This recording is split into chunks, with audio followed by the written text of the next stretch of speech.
I'm going to call the Planning Commission meeting for Monday, May 23rd, 2016 to order. You could all stand for the invocation and the pledge.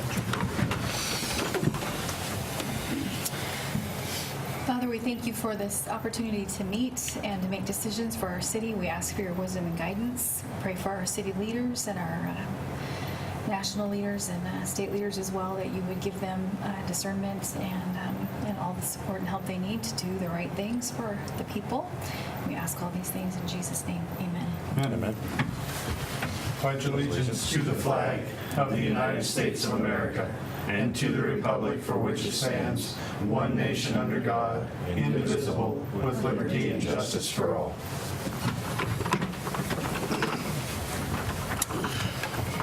Okay. Do we have any citizen input on non-agenda items? No. We have the minutes from April 11th, our Planning Commission minutes. Assuming that everybody has had an opportunity to review those, I will entertain a motion to accept the minutes of the meeting. Chair, I'll motion to accept them. Have a second? Second. All in favor say aye. Aye. Opposed? Okay. So today we have a couple of public hearings. The first one is to consider a request for a conditional use permit to convert an existing accessory building into a detached accessory dwelling unit, CUP 16-01 for Humphreys. And so I will read the quasi-judicial public hearing script. The matter presently before the hearing body requires a public hearing. All interested persons in attendance shall be heard on the matter. If you wish to testify on this matter, please be prepared to step forward to the microphone at the appropriate time. State your name, mailing address, and interest in the matter.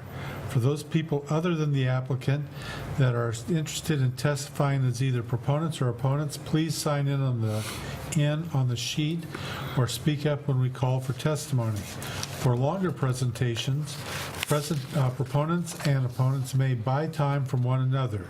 In so doing, those either in favor or opposed may allocate their time to a spokesperson who will represent the entire group.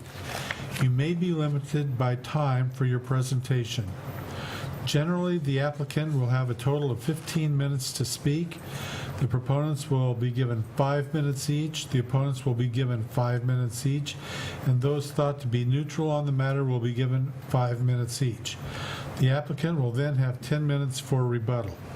All questions must be directed through the chair. Any evidence to be considered must be submitted to the hearing body for public access and to become a part of the record. All written testimony received both for and against prior to the hearing shall be summarized by staff and presented briefly to the hearing body during the staff report. Testimony and evidence must be directed toward the applicable review criteria as indicated in the staff report. The comprehensive plan or the applicable land use regulations which the person believes to apply to the decision. Failure to raise an issue accompanied by statements or evidence sufficient to afford the decision maker and the parties an opportunity to respond to the issue may preclude appeal to the Land Use Board of Appeals based on that issue.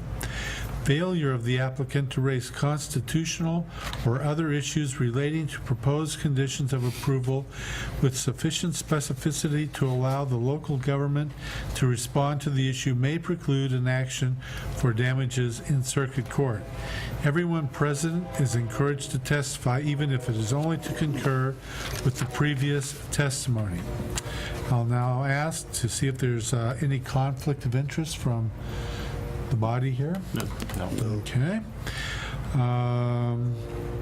Ex parte contact also, if any member of the hearing body has had any ex parte contact with anyone Prior to this hearing, including a visit to the site, please declare the nature and extent of such contact at this time. Okay. Does any member of the audience have any questions for any commissioner regarding conflict of interest or ex parte contact? Hearing none, we'll move along. The public hearing will be conducted as follows. First, we'll have the staff report, then any questions from us. Then we'll open the public hearing portion for testimony. The applicant will testify not more than 15 minutes. Then proponents, not more than 5 minutes each. Opponents, not more than 5 minutes each. Those thought to be neutral, not more than 5 minutes each.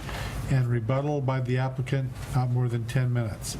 That time, we'll close the public testimony. Then, any questions by us? We will discuss and deliberate, and no additional testimony unless specifically allowed by the chair. A decision shall be made by the hearing body at the close of the hearing, or the matter will be continued to a date certain in the future. This will be the only notice of that date you will receive. Does anyone have any questions about the procedure outlined for this hearing? Okay, let's go right along. Brian? Okay, thank you. It's all about you. We'll get right into it then.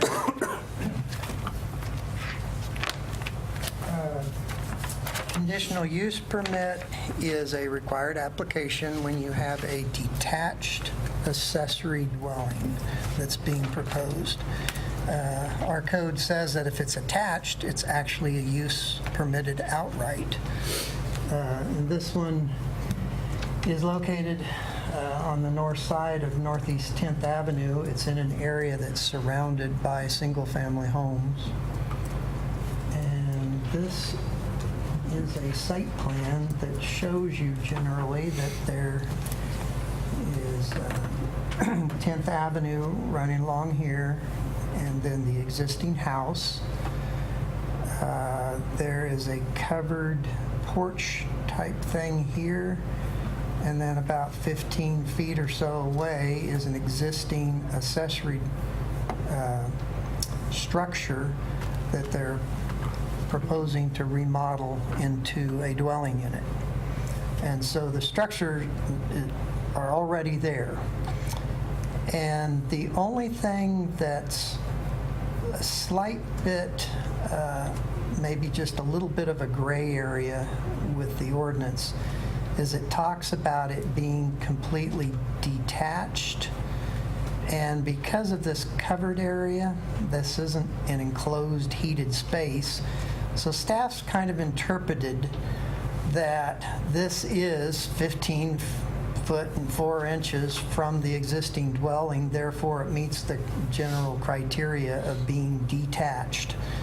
However, it is very close because it's, I can't remember now if it's actually touching almost this covered area here. It talks about a separation of 10 feet as generally the minimum required. So it's certainly more than 10 feet from this house, but it's not 10 feet from this covered area. And so I wanted you to be aware of that, and whether you had trouble with that or not. I think our associate planner had prepared a report and talked with the applicant and said we would probably point this out to you to see whether you had any concern about it. And if necessary, he could remove this in order, because this is more important to him than this existing cover that's over the patio here. If for some reason you think he should remove that to have the 10-foot minimum separation, to really call it detached. The unit that's existing here is only 200 and some square feet in size, 285 square feet. So it's a very small accessory structure. It's going to be way below the 800 square foot maximum size of a detached accessory structure. It's almost a tiny home, as they've been talking about here so much recently. And we're not really too concerned about setbacks and things because it has the distance from the street that puts it in the rear yard, and it's meeting the normal setbacks that would apply even to a house if it was to be built. So it's meeting all setback requirements where it's sitting as a dwelling unit. So as staff reviewed this particular request, I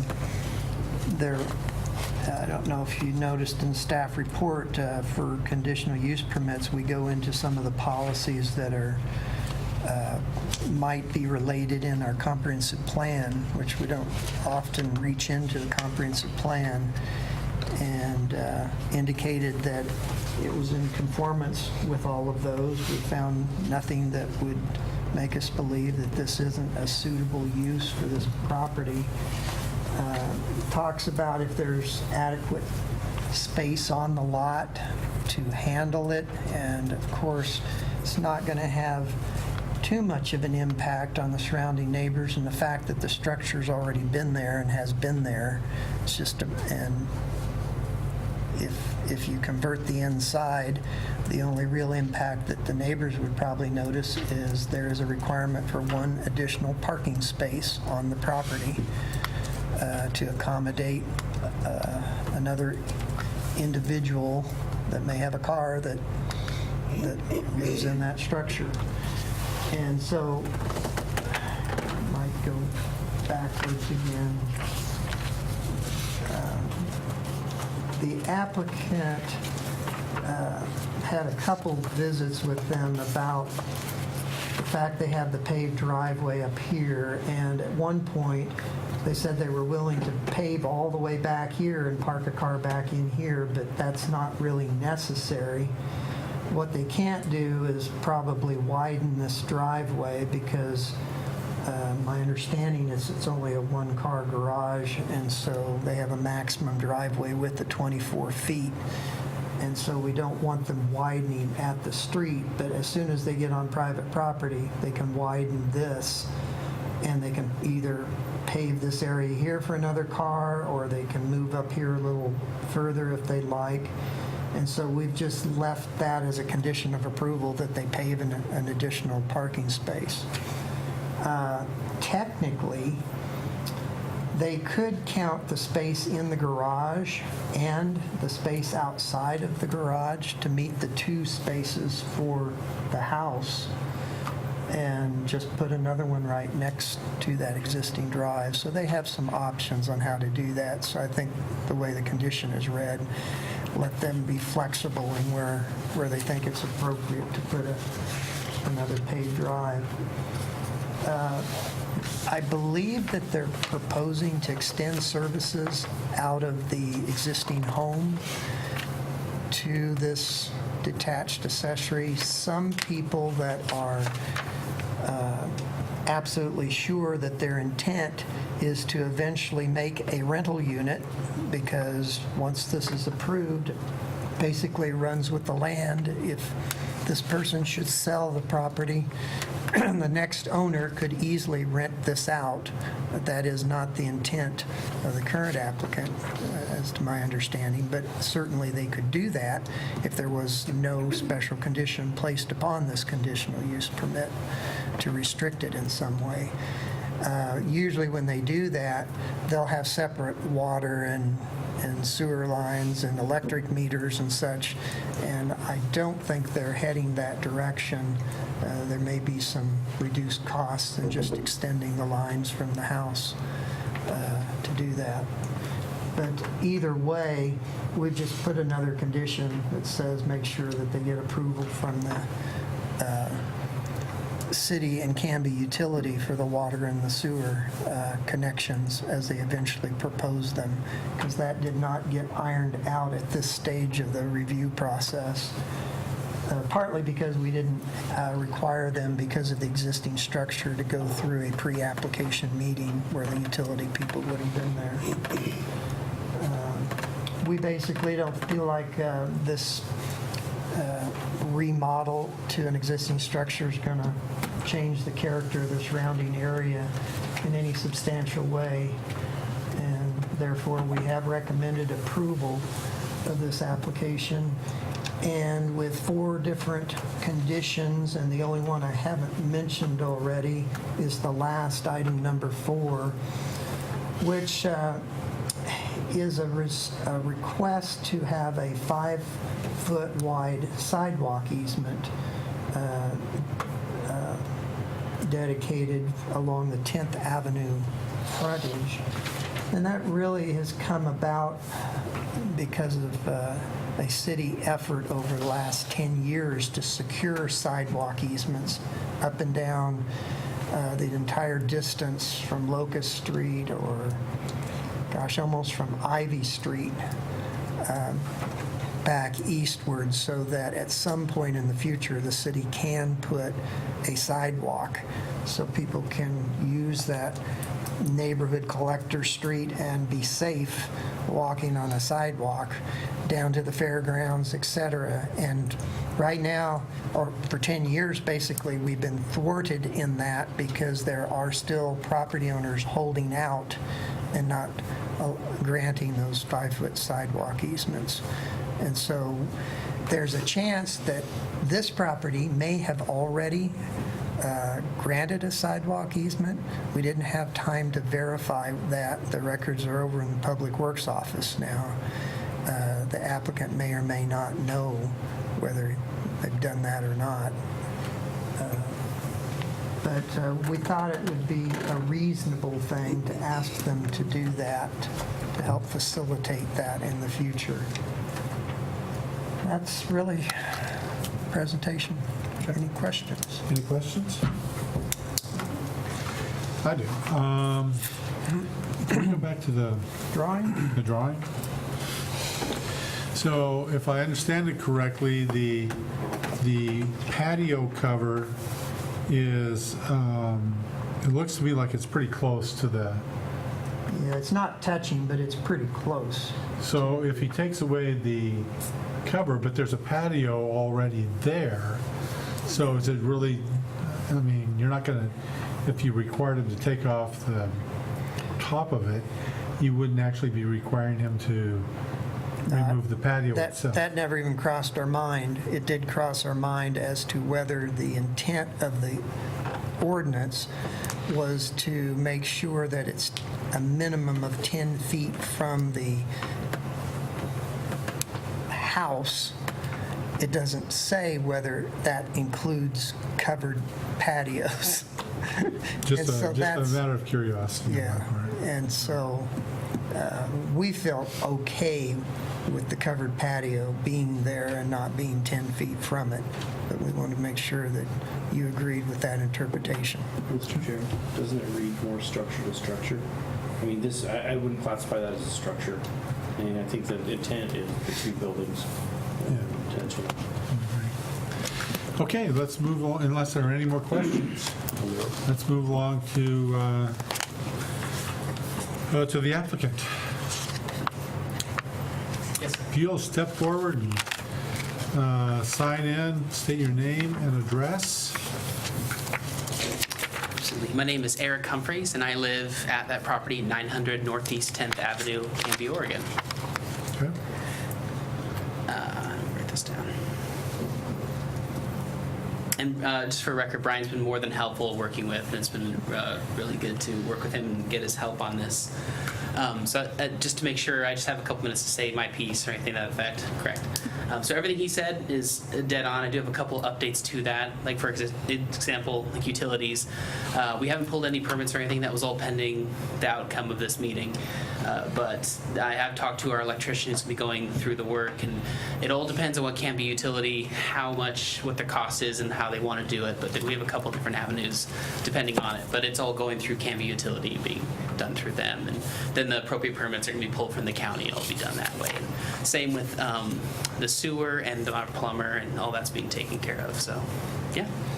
And as far as usage, for any curiosity, it is going to be rented, but it's almost, I mean, really, we purchased this back in November of 2013, and it was just it was a half-built, wasn't even complete, and we weren't really using it, and so we're just making this adjustment to it. And we have some friends and family that are moving to the area, people that are in transition, that really wanted a space, and particularly because rent was kind of high, they're having trouble. Like, well, we'll just convert it and people can use it. And so we currently have 2 people interested, a cousin and a close friend, that are both interested in using this space.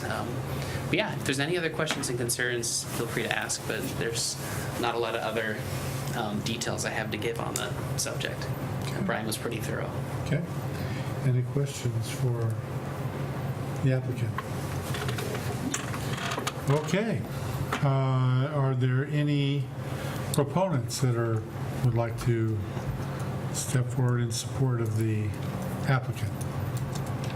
Are there any opponents? Okay. Are there any people that are here that want to take a neutral stance on this? Any rebuttal for yourself? No, I think I'm all right. Okay. Yeah, I'm going to close the public testimony. Thank you very much. Thank you. Any questions? Okay. Discussion, deliberation. Do you have any?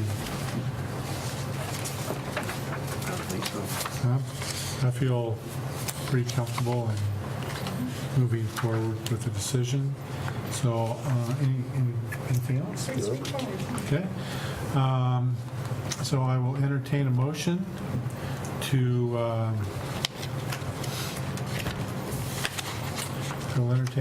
to approve the request for a conditional use permit to convert an existing accessory building into a detached accessory dwelling unit, CUP 16-01 for Mr. Humphreys.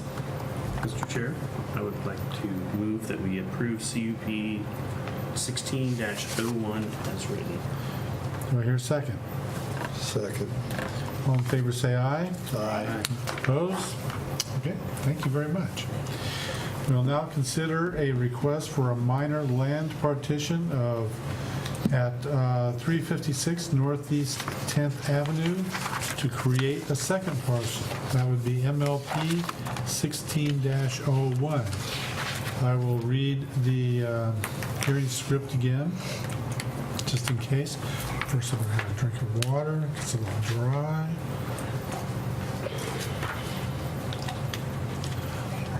The matter presently before the hearing body requires a public hearing.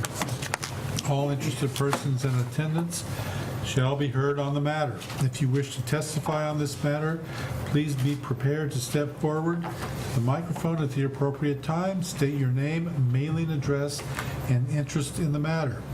For those people other than the applicant that are interested in testifying as either proponents or opponents, please sign in on the sheet or speak up when we call for testimony.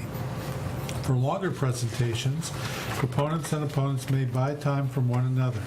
In so doing, those either in favor or opposed may allocate their time to a spokesperson who will represent the entire group. You may be limited by time for your presentation. Generally, the applicant will have a total of 15 minutes to speak. The proponents will be given 5 minutes each, the opponents will be given 5 minutes each, and those thought to be neutral on the matter will be given 5 minutes each. The applicant will then have 10 minutes for a rebuttal. All questions must be directed through the chair. Any evidence to be considered must be submitted to the hearing body for public access and to become a part of the record. All written testimony received both for and against prior to the hearing shall be summarized by staff and presented briefly to the hearing body during the staff report. Testimony and evidence must be directed toward the applicable review criteria contained as indicated in the staff report, the comprehensive plan, or the applicable land use regulations which the person believes to apply to the decision. Failure to raise an issue accompanied by statements or evidence sufficient to afford the decision maker and the parties an opportunity to respond to the issue may preclude appeal to the Land Use Board of Appeals based on that issue.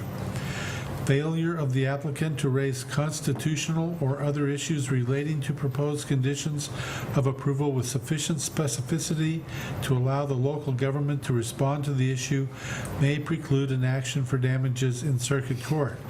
Everyone present is encouraged to testify, even if it is only to concur with the previous testimony. At this time, I would ask that any member of the hearing body who has a conflict of interest to please indicate the nature and extent of the conflict, whether you intend to participate in or abstain from the hearing, from hearing the present matter. No. Okay, we're good there. Ex parte contact. Also, if any member of the hearing body has had any ex parte contact with anyone prior to this hearing, including a visit to the site, please declare the nature and extent of such contact at this time. Okay. Does any member of the audience have any questions for any commissioner regarding conflict of interest or ex parte contact? Okay, the public hearing will be conducted as follows. First, we'll have the staff report, then any questions by the hearing body. Then I will open the hearing for testimony. The applicant will have not more than 15 minutes, then the proponents not more than 5 minutes each, opponents not more than 5 minutes each, neutral parties not more than 5 minutes each, and rebuttal by the applicant not more than 10 minutes. At that time, I will close public testimony. And then we will have questions, discussion, deliberation, and no additional testimony unless specifically allowed by the chair. The decision shall be made by the hearing body at the close of the hearing, or the matter will be continued to a date certain in the future. This will be the only notice of that date you will receive. Does anyone have any questions about the procedure outlined for this hearing? Hearing none, we'll go right to the staff report. Brian. Thank you, Chair. Minor land partition was submitted by Mr. Will Snyder. He's a home builder, and so my understanding is there's an existing house on the parcel as it exists today. And with this drawing, which I believe is the new survey that we received after the staff report went out, and then we sent that to you by email, so you'd have an opportunity to see that. I think the red line that's going with, it's red line on my screen, not up there. So this is the proposed property line.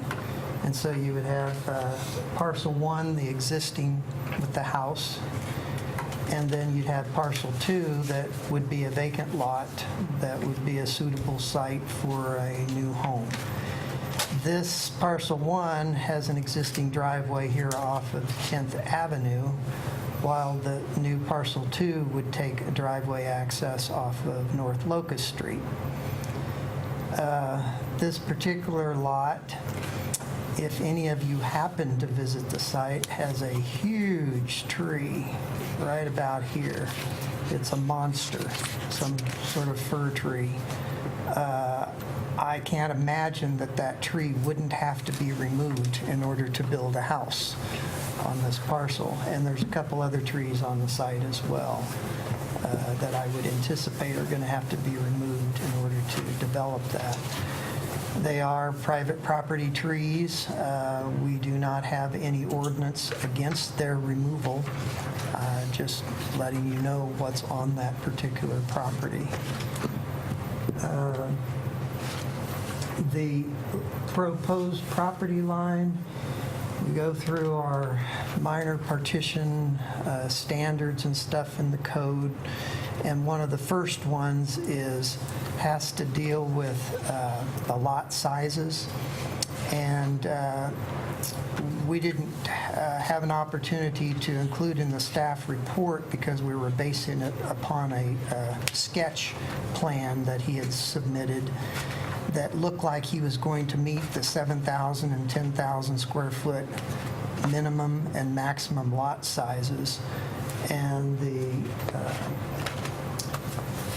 survey indicated that they would be slightly, I believe both smaller, now I can't remember if it was smaller. I know the 10,000 was going to be exceeded. And so what we quickly told the applicant is that the ordinance provides the Planning Commission the option to use lot averaging when calculating the minimum and maximum lot amounts. And if the average of the two lots, when you take those, need to be within that range of 7,000 to 10,000, and they are. They're well within the range, but the individual lots are outside of those minimum and maximum. So if that makes sense, the lot averaging is meeting the standard, and it is provided in the code as an option. And it specifically goes a step further and says, in the case of a tract that's being partitioned that has an existing home, it says very clearly that the lot with the proposed home may exceed the normal maximum lot size of 10,000 square foot, and that's what's happening in this particular case. Oftentimes, that makes it difficult because of drawing the property line where the setbacks will be met, which are required, and the site meets those setbacks. They sometimes have to go outside of that parameter of the 10,000 square feet. And so we've seen that before. It's been a while, but this is an example. And it's not very much larger. And one of the things the survey also pointed out that we didn't know until it came along is if right here at this intersection, there's an existing ADA ramp here, and then you follow the sidewalk that exists along the 10th Avenue frontage, and you can see it slants, and part of that sidewalk is on the private property here, and then the other part is down in the existing right-of-way of the street. And so we have another example of an area where it would be probably useful to have a sidewalk easement granted to cover where the existing sidewalk has always been up on private property, so that we can protect both the owner, current and future owner of this property, from the public walking across their private property, and sanction that with a pedestrian easement on their property. The frontage along Locust Street does not have any sidewalk, but there is a sidewalk right here on the north property that dead ends. And it's right here, and so a logical extension straight down would put it on the private property here. And so there's discussion about a condition to have a 5-foot sidewalk easement along the North Locust Street frontage, so that not only can there be a future sidewalk protected with a pedestrian easement, but we're also would recommend that you condition approval of this partition with the construction of an actual sidewalk. That full distance of both parcels, even along the existing house, so that it can connect down here with the ADA ramp that's there and the other sidewalk, so that we have full frontage of sidewalk here, and with a distance that can actually be utilized and go across to the next property. Shouldn't be an issue, but you never know. There is a little low brick fence along this north property boundary, and that brick fence, I mean a very low brick fence, just happens to come all the way out to the curb of the street, so it blocks this sidewalk. So if you're walking down this sidewalk and they build a new one here, you would have to hop over this little brick fence first. And Well, so, that sounds like a great exercise yeah, it program. really would be. Save on gym memberships. So that brick fence is in the public right-of-way, so the city has every right to request that that be removed in order to allow the use of the pedestrian way. Anyhow, I don't think that'll be an issue, but I thought I'd better point it out.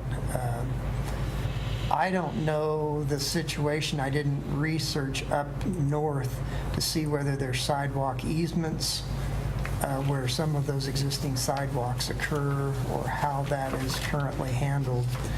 We just focused on this property and realized that the right-of-way of the street isn't wide enough to put the sidewalk in the public right-of-way, I guess. So I'm assuming it must be on an easement on this property as well. Although Canby has a history of building sidewalks on people's private property without benefit of easements. So, but that isn't our issue tonight. But we can make sure that we don't continue to do that and we do the right thing.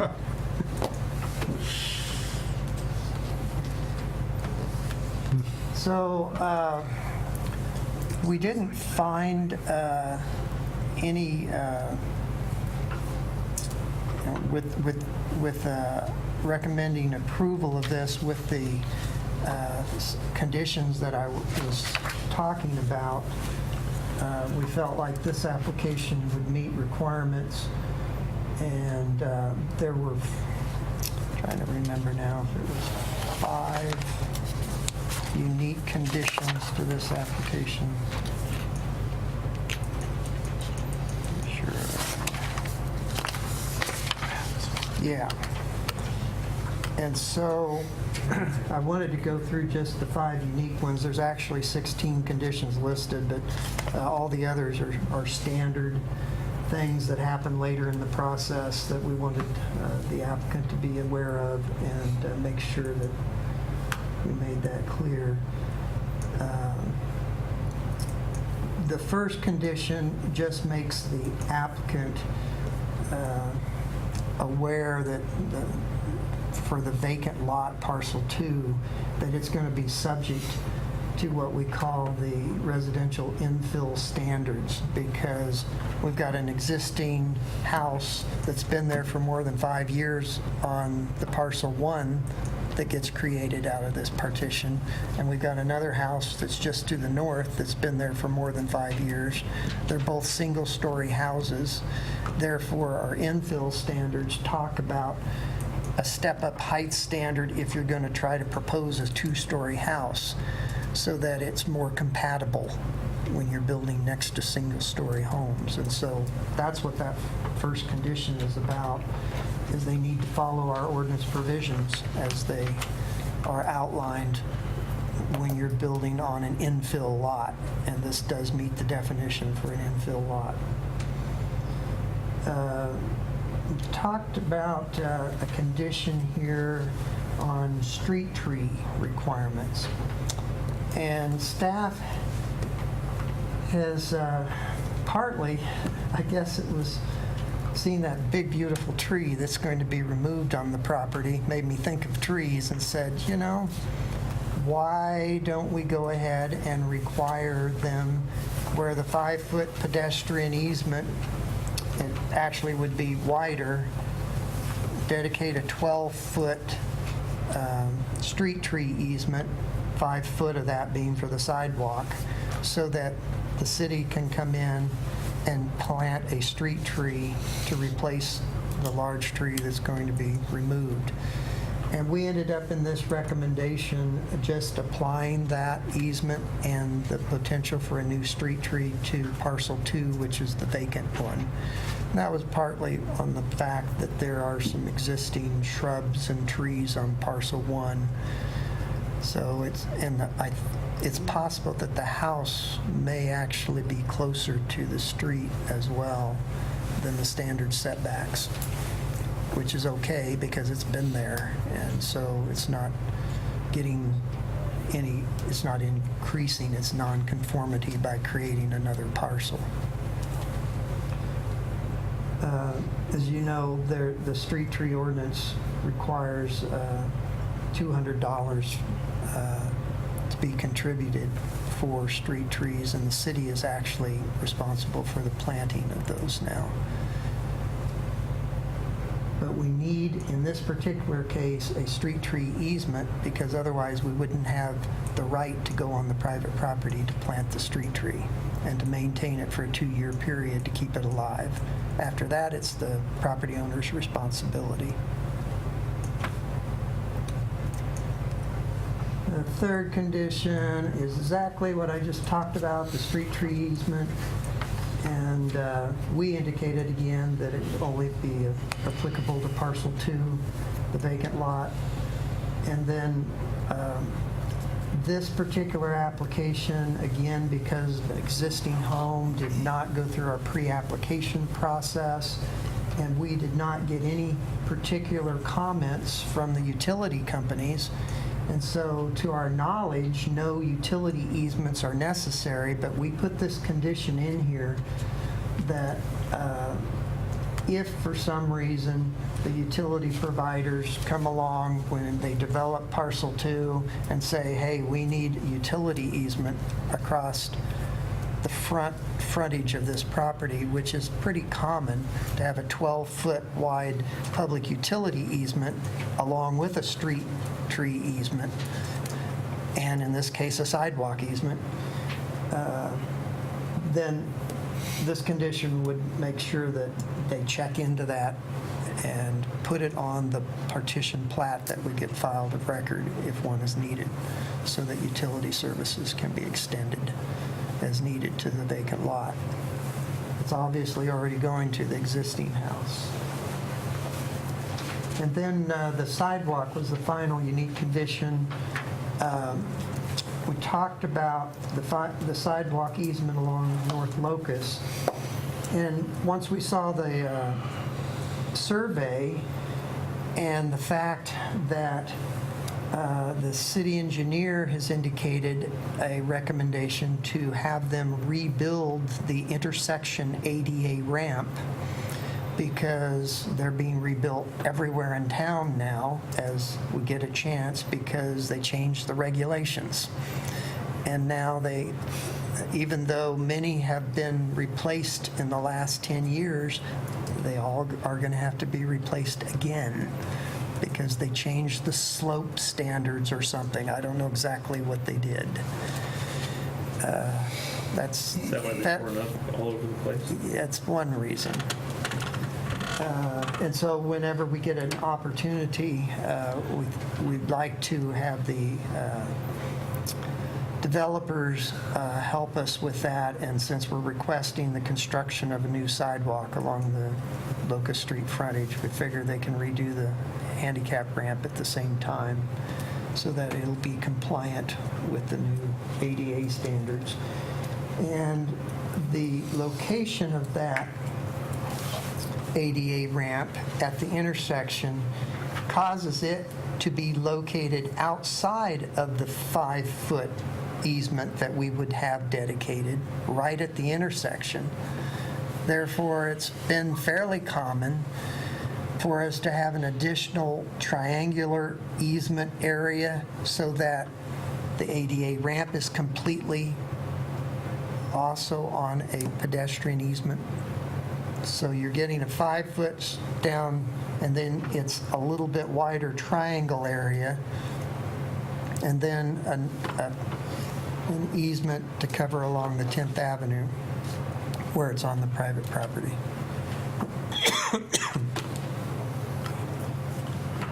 And that's it. All the other conditions, I think, are pretty standard. Any questions about this one?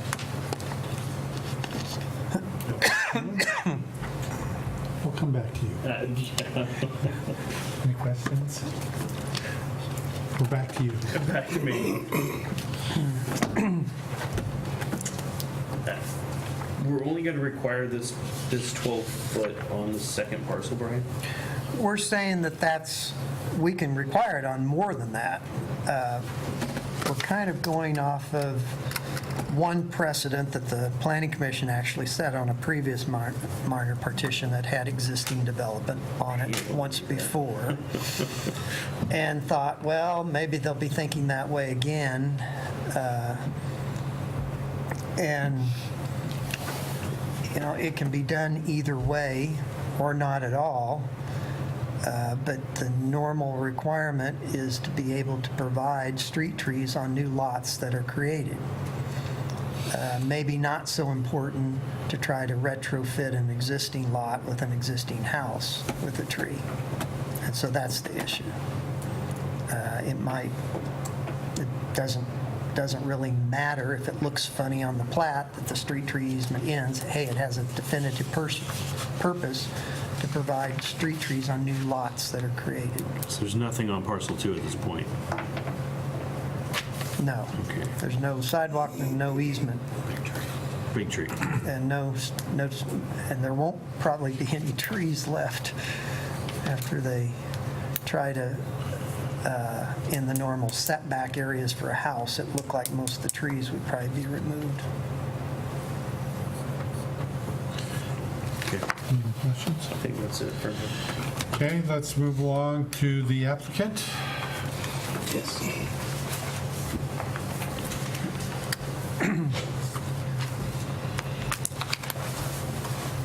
Please state your name and address. My name is Will Snyder. I represent Snyder Construction.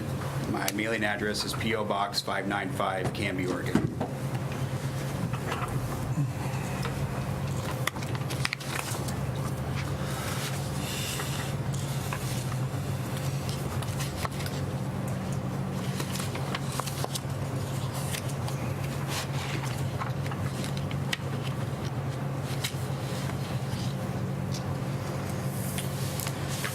Okay, well, thank you very much, Brian.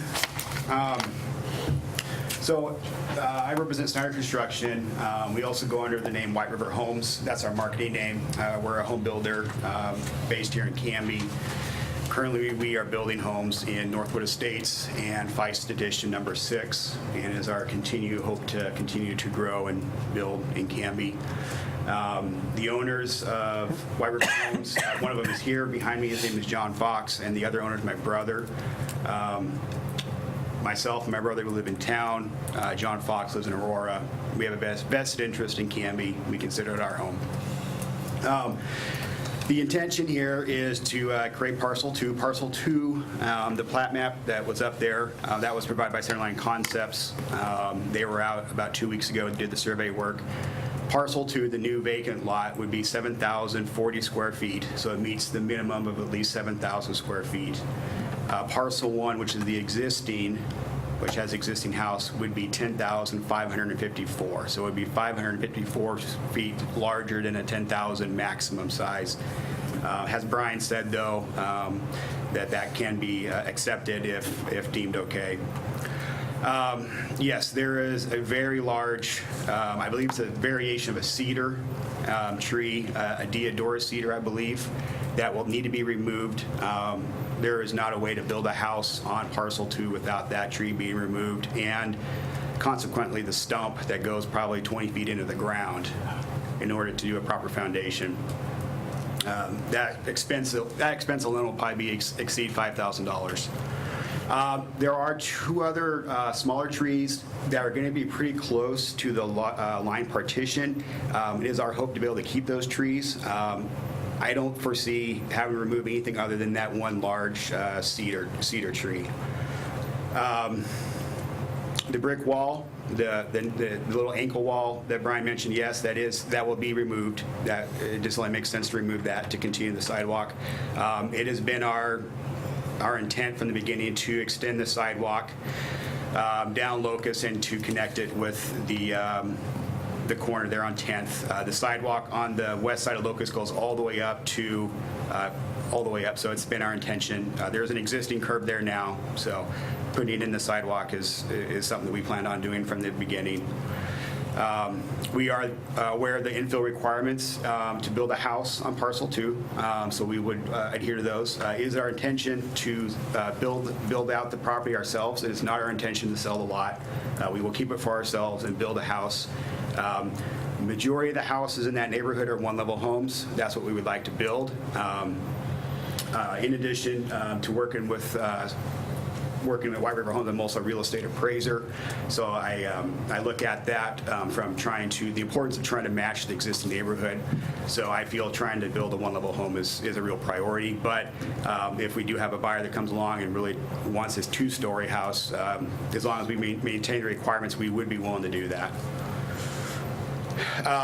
We will need to get a utility easement from Canby Utility. Power and low voltage, both are running along the western edge of that locust property to feed the existing house. So I know we will need to get utility easements from them. Water, sewer, and natural gas, most likely not to feed parcel 1. Those all come in off of locust at the parcel 1 location. I guess that's about it. That tree is so huge, it sounds like you could almost build the house with the cedar tree. I mean, very popular. What's kind of a shame is it doesn't make very good firewood. My neighbor, the reason why I know this tree, because my neighbor has the exact same tree, and he cut off a limb, and the limb itself was the size of a tree, and he gave it to me for firewood, and I couldn't even split it. It is almost impossible to split. So it's not even going to be that usable for firewood unless somebody's really interested in getting you can't manually split it, I guess you could say. Okay. I was thinking of using it for beams in the house. Yeah. Actually. So any questions for the applicant? No. Okay. Thank you very much. Thank you. Are there any other proponents? Are there any opponents? Oh, we have a taker. Please state your name and your address right down there on the sheet. My name is Kevin Batridge. I live at 1070 North Locust, directly across Locust Street from the proposed development.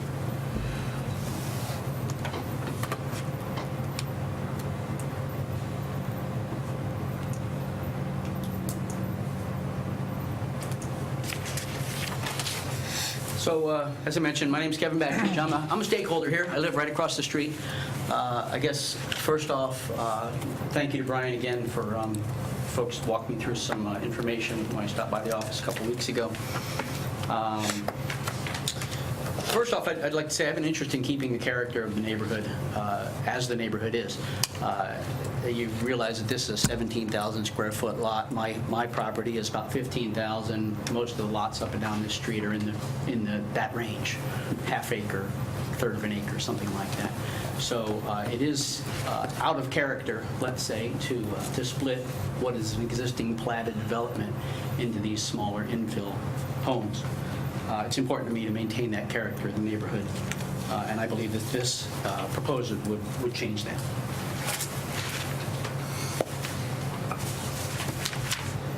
With that said, yeah, so basically the large lots and the way it was subdivided originally back in the 60s, it was developed and platted back then. One thing that didn't get addressed, and I'd like to bring it up a little bit, is sustainability. It's not something that the city really focuses on, but I know it's a very big subject in most of the rest of the world. And sustainability to me is taking advantage of the opportunities that we have to maintain and improve the infrastructure and the homes and the residences and so forth. So within a quarter mile of the property that we're talking about, there are 4 houses that have been empty, vacant for years, let's say. I would propose to Mr. Snyder that maybe they should look a little harder. I know you've done some of this work, but there's a number of houses in the neighborhood that rather than building infill and splitting lots in half, maybe we should focus our efforts on getting those houses back into the tax rolls and out of the hands of the foreclosure process or wherever they are right now. One of my concerns about the neighborhood character is a little bit of the deterioration of the neighborhood character. The house that is sitting on the property that is proposed to be divided is currently a rental property, and I'll be perfectly blunt, it's the worst maintained piece of property on the street and in the neighborhood. And I don't know what Mr. Snyder's goals are specifically for selling a house or selling it to someone who intends to turn it into a rental property. But as a owner-occupant, I am a strong believer that we are going to do a better job of maintaining our property, maintaining the neighborhood character, maintaining the value of our properties, as opposed to some of the clearly evidenced, if you'd like to see some pictures, I've got a number of them on the house on the corner that is, let's just say, being neglected and poorly maintained by the non-resident occupant, or non-owner occupant. And I would hope that whatever does get built on this piece of property, assuming it does, would be owner-occupied and not a rental property. And I think that's consistent with the character of the neighborhood as well, except for one house. Every house on that street is owner-occupied. So the style of the proposed housing, I appreciate you mentioning that your thought is a single-story home. I think that is consistent with the nature of the homes. A two-story seems out of character. I know I've seen a number of your properties in the area, and they all look very nice and are, constructing what appear to be good quality homes, and they fit within the neighborhood, so that should be fine. The evergreen tree that we're talking about, yeah, it's a beauty. It's huge. It's been there for probably longer than any of us have been alive, and it's a pity to see something so beautiful get cut down. I work for the city of Lake Oswego, and I know Canby doesn't have much in the way of tree preservation requirements. Lake Oswego, on the other hand, apparently they go way far the other side of that spectrum. And I would imagine, without really knowing much about the rules in Lake Oswego, that tree could never get cut down in certain places in this state, in particular, in this region. Something to consider as a planning commission. Maybe we need a little bit of a tree ordinance to maybe think about. The engineer's requirement to maintain or continue a curb-tight sidewalk all the way from the little knee wall all the way to 10th seems appropriate to me. And then I just kind of wanted to hit a couple of bullet points going through the staff report. Specifically, safety and functionality, 1608-160. Street intersection, safe access and clear vision. Right now, it's not a very good intersection for safety. A lot of people park on corners. Stop signs are in a position where a car parked here or there or anywhere on one of those corners creates an obstruction, a blind spot, if you will. And cars are frequently pulling out. I live so close to that intersection, I hear it all the time. Cars that pull out into the intersection, you don't have clear line of sight because of the way vehicles park. And you'll hear brakes hit hard. Never seen an accident, never seen a collision, but I certainly know that there's a number of, let's call them, near misses.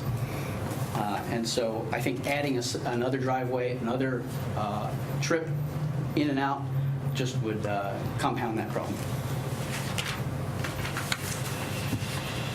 One of the things that Brian mentioned, well, actually, he didn't mention it, but he mentioned it to me when I was visiting with them in your office, was the distance between driveways and intersections for single-family residential houses. There's a requirement of 50-foot separation from the nearest intersection and separation from adjacent driveways.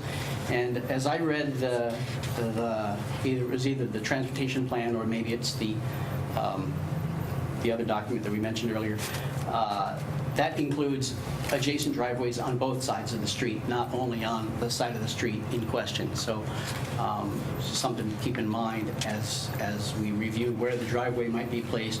It needs to meet those requirements on both sides of the street, not just on the west side of the street, at least the way I read the rule.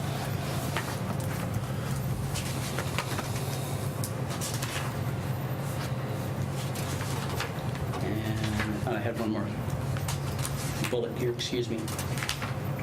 Getting a little dry mouth. Oh, and yeah, no, sorry, that was the question of the single-story versus the two-story, and it sounds like the developer is planning to at least initially start with a single-story house. That's about all I've got to say. Any questions? Questions? Thank you very much. Any neutral third party want to speak at any other opponents? Neutral third party. Does the applicant wish to have some rebuttal time? Yes. Kevin, thank you. I appreciate it. You brought up a couple of points. I'm glad you did. So, obviously, the houses that are in foreclosure, that's something I really can't address. That's something that's outside of my control. But I do definitely understand your concern about the landscaping of the house. I live a block from this property myself. I know the owners of the house. They have had to leave the area, no longer live in Canby, and they've had to rent out the property. The tenants of the house are going to be vacating this next month. What we're going to be doing with the house is we're going to be doing a pretty major landscaping rehaul. The landscaping at this property was extensive and required extensive maintenance to properly maintain it. And over the last several years, the maintenance has not been done properly. And so the landscaping, the quite beautiful landscaping that is there has just become overgrown. So we are going to be spending probably probably at least a week is what we calculate to redo the landscaping of the existing house to create a back